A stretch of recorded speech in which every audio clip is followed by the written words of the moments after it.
Okay, this is chapter 7 of My Side of the Mountain.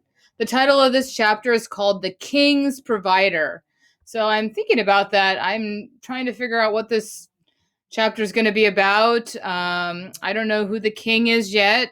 I know a provider is somebody who gives you something or gives you food or money or shelter. So let's find out who the provider is going to be in this story.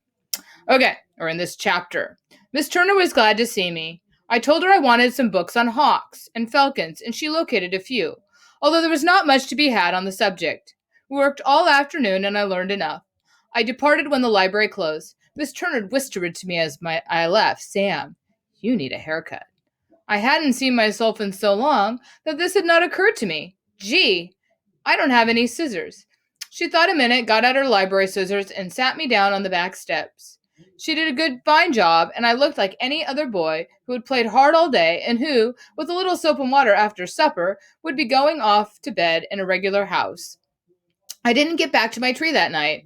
The May apples were ripe, and I stuffed on those as I went through the woods. They tasted like a very sweet banana, are earthy and a little slippery, but I liked them.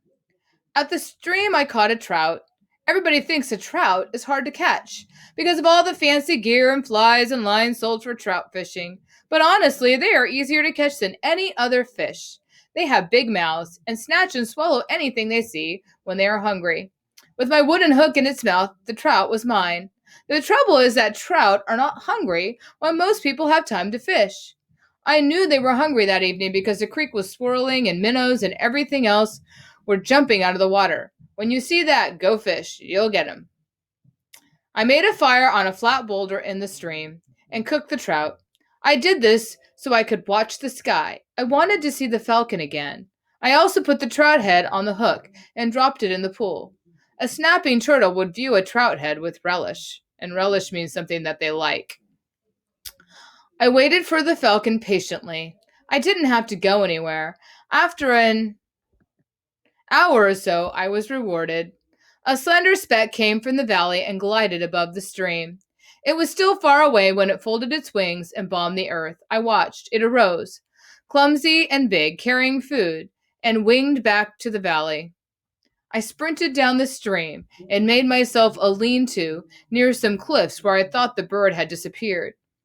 Having learned that day that duckhawks prefer to nest on cliffs, I settled for the site.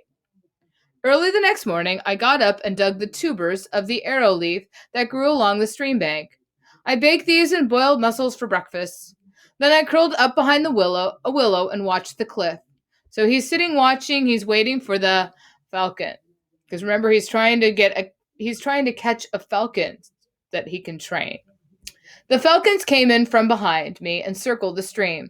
They had apparently been out hunting before I'd gotten up, as they were returning with food. This was exciting news. They were feeding young, and I was somewhere near the nest. I watched one of them swing into the cliff and disappear. A few minutes later, it winged out empty footed. I marked the spot mentally and said, "Ha!" After splashing across the stream in the shallows, I stood at the bottom of the cliff and wondered how on earth I was going to climb up the sheer wall. And sheer means like sort of straight, like very steep, like almost straight up and down wall.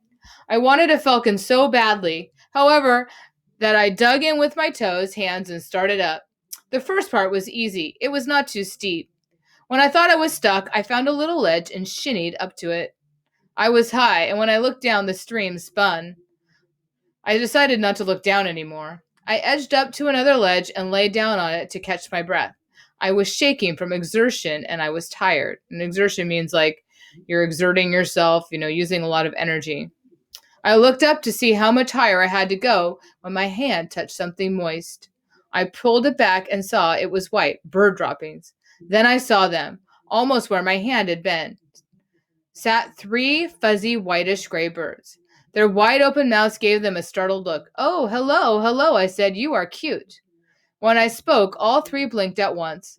All three heads turned and followed my hand as I swung it up and towards them. All three watched my hand with open mouths. They were marvelous. I chuckled, but I couldn't reach them. I wormed forward and wham! Something hit my shoulder. It pained. I turned my head to see the big female. She had hit me. She winged out, banked, and started back for another strike. Now I was scared, for I was sure she could cut me wide open. With sudden nerve, I stood up, stepped forward, and picked up the biggest of the nestlings. The females are bigger than the males. They are the falcons. They are the pride of kings. Oh, so there's a reference to kings right there, right? The pride of kings. I tucked her in my sweater and leaned against the cliff, facing the bullet-like dive of the falcon. I threw out my foot as she struck, and the sole of my tennis shoe took the blow. The female was now gathering speed for another attack. And when I say speed, I mean 50 to 60 miles an hour. I could see myself battered and torn, lying in the valley below, and I said to myself, Sam Gridley, you better get down from here like a rabbit. I jumped to the ledge below, found it was really quite wide, slid on the seat of my pants to the next ledge, and stopped. The hawk apparently couldn't count. She did not know I had a youngster, for she checked her nest, saw the open mouse, and then she forgot me. I scrambled to the riverbed somehow, being very careful not to hurt the hot, fuzzy body that was against my own. However, Frightful, as I called her right then and there because of the difficulties we had in getting together, did not think gently of me. So gently of me, she dug her talons into my skin to brace herself during the bumpy ride to the ground. I stumbled to the stream, placed her in a nest of buttercups, and dropped beside her. I fell asleep. Okay, so now let's look at the questions for today. And today I remembered to have my own copy so that I won't be writing on your copy. But here's our questions for today. So I'm going to zoom in so we can see them. So what did Sam do while he waited to see a peregrine falcon? So what was he doing? Well, what were some of the things he was doing while he was waiting to see the peregrine falcon? And if we go back to where he was waiting for so let's go back. I made a fire with a flat boulder. I cooked the trout, and he's cooking his fish, and he's waiting for the fountain, right? And he's also trying to catch a turtle. So he's basically fishing and eating, right? Okay, so if I go back to my, whoops, wrong one. So what did Sam do? He was waiting. He was fishing for a turtle and eating. How did Sam escape the mother falcon as he stole her chick? So how did he get away from her?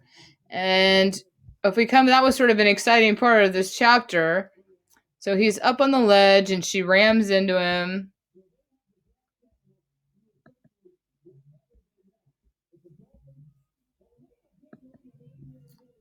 Wham! Something hit my shoulder. It pained. I turned my head to see a big female. She had hit me.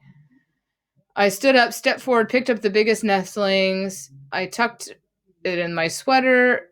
He throws out his foot to block her force, right? So he threw out his foot as she struck, and the sole of my tennis shoe took the blow. So he sticks out his foot, and then he gets down, right, from the tree. He holds out his foot, so she hits his shoe, and then he hurries down the cliff. He quickly climbs down with the chick. And then last, why does he name the bird Frightful? And he talks about that at the end of the chapter. He says, however, frightful, as I called her right then and there because of the difficulties we had in getting together. So because it was sort of frightful, if you think about frightful, it was pretty scary, the whole situation that he had to get, because he names the bird after his experience in getting her, because It was a frightful experience. And I spelled experience wrong. Oh, I spelled because wrong. So let's go back and fix that. Okay.